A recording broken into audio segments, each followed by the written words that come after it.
Hai Trade Universe, oke kita mau update nih hasil copy trading di Binance selama sebulan. Oke, mungkin bagi kalian yang belum nonton video awalnya, saya kemarin buat video sebulan yang lalu, tanggal 26 bulan Agustus, kita mulai start copy trading di Binance. Dan ingat ya, apa yang saya lakukan di sini adalah praktek secara pribadi. Jadi untuk pengalaman sendiri dan dokumentasi sendiri. Dan mungkin bisa jadi pelajaran juga buat kalian. Jadi apakah copy trading ini bisa menghasilkan profit? Dan kita juga sudah buat video bagaimana mencari master kopinya atau master tradernya supaya kita nggak salah pilih nih. Kalau salah pilih ya bisa habis gitu ya, malah duitnya bukannya untung malah buntung. Oke, di sini saya juga menggunakan voucher 50 USDT ya yang copy loss. Jadi kalau kita loss 50 USDT itu ditanggung oleh voucher tersebut. Jadi nggak kena ke modal kita. Kemarin kita modalnya itu sekitar $50 di awal. Namun sayangnya bolak-balik terkena infusion margin atau marginnya kurang di saat trader utamanya mau open posisi ya. Akhirnya akibatnya adalah failed order seperti ini. Jadi banyak banget order yang tidak berhasil dibuka karena saldonya kurang. Akhirnya di hari berikutnya ya, hari kedua, saya tambahkan $100.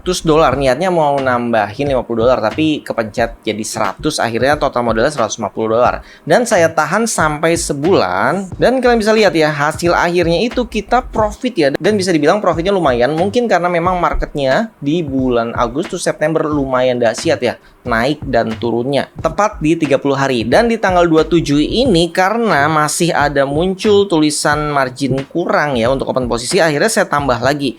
Niatnya mau nambahin sekitar jadi $300 total modalnya ya. Dan ternyata saya salah input lagi. Jadi tips buat kalian bagi yang mau masukin modal ke copy tradingnya, itu pisahkan di spot sesuai dengan jumlah yang mau kalian gunakan dalam bentuk USDT ya. Misalkan mau $100 ya berarti masukinnya $100 aja gitu.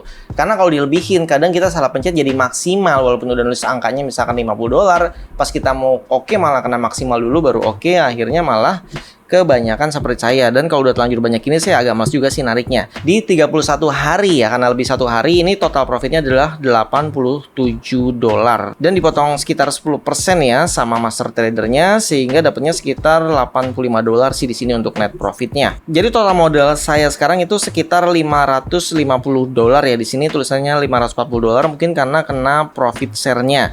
Dan kita akan lihat ya, ini tepat di hari 31, jadi akan kita ulang dari hari pertama. Artinya tanggal 27 ini adalah hari pertama.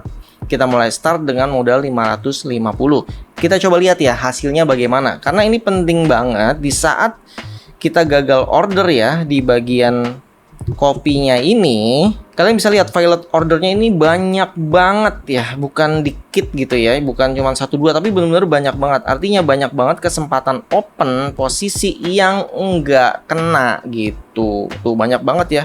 Ini aja di Astra aja udah banyak gitu. Terus kemudian ini dia modal awalnya 50. Terus kemudian karena saya belum paham ya, mau nambahin 50 malah ke inputnya 10.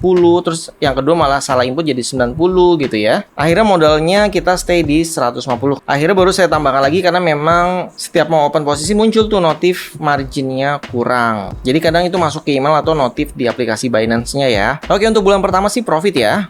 Dan bagi kalian yang mau ikut copy tradingnya, kalian bisa daftar dulu akun Binance-nya di deskripsi video ini kalau belum punya akunnya. Dan untuk tradernya ini saya ambilnya secara random ya. Jadi saya lihat dari Discover, saya lihat dari portofolionya, dan ini ada penjelasan di video yang sebelumnya cara mencari tips, cara mencari master tradernya. Jadi saya melihatnya bukan dari besarnya profit sebenarnya, tapi dari kestabilan tradernya itu sendiri gitu. Jadi waktu saya lihat dia memang profitnya kecil, tapi dia ROI-nya tuh naik terus ya. Seperti ini kalian bisa lihat ya, PNL-nya naik terus. Terus kemudian efek dari margin kalian kurang adalah yang kemarin saya perhatikan, teknik trading dia itu sepertinya teknik trading dia itu averaging ya. Jadi waktu dia short BTC itu, dia shortnya itu berlapis gitu ya dengan jarak-jarak tertentu. Kemudian di saat short yang terakhir yang paling posisi high-nya di BTC itu saya nggak dapet. Jadinya harga rata-rata BTC saya itu kurang ya. Jadi kalau nggak salah jadi 111.000 waktu itu. Nah, sedangkan dia 112.000 karena dia dapat posisi open BTC di bagian atas lagi ya untuk nambah posisi. Karena akun saya nggak cukup, akhirnya di saat BTC-nya turun, master tradernya dia take profit, dan di saya akhirnya malah minus gitu.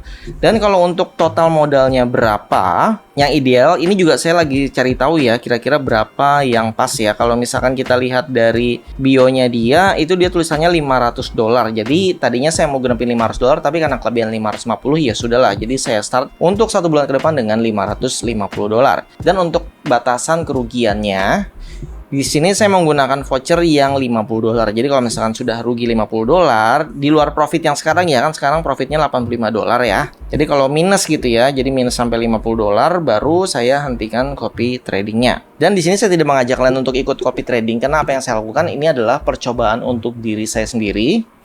Karena yang saya lakukan di sini adalah mencari pengalaman untuk saya sendiri, terutama apakah copy trading ini bisa bertahan dan berapa lama dia bisa bertahan. Itu dia yang sedang saya cari tahu. Dan bagi kalian yang mungkin mau ikut follow juga master tradernya, nanti silahkan join aja di grup Telegram ya. Linknya ada di deskripsi video ini. Oke, sampai di sini aja videonya. Jangan lupa support kami dengan cara like, subscribe, komen, dan share. Terima kasih.